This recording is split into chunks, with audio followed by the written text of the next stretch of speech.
একটি মার্ডার কখন হয়েছে বা একজন মানুষ কখন মারা গেছেন, এটি মৃতদেহ দেখে ডাক্তাররা কিভাবে অনুমান করতে পারেন, আসুন জেনে নেওয়া যাক।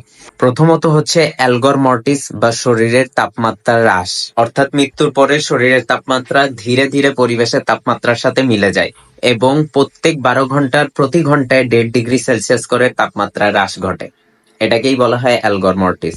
এরপরে 2 নম্বর হচ্ছে লিভর মর্টিস, অর্থাৎ শরীরের নিম্নাংশে মৃত্যুর 20 মিনিট থেকে 3 ঘন্টার ভিতরে রক্ত জমা হতে শুরু করে এবং এটি 6 ঘন্টা থেকে 12 ঘন্টার ভিতরে স্থায়ী হয়ে যায় এবং এই সময় পার্পলিশ রেড বা ব্লুইশ পার্পল ধরনের অ্যাপিয়ারেন্স দেখা যায় শরীরের নিম্নাংশে, অর্থাৎ যে অংশটা মাটির সাথে লেগে থাকে বা নিম্নাংশের সাথে লেগে থাকে।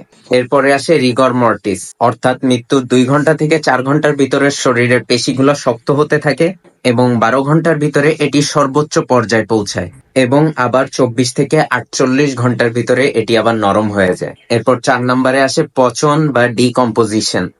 24 ঘন্টা পরে শরীরে পচন শুরু হয়, যা সময়ের সাথে সাথে বৃদ্ধি পায়। এই পরিবর্তনগুলো লক্ষ্য করলে একজন ডাক্তার নির্ধারণ বা অনুমান করতে পারেন তার মৃত্যুর সময়।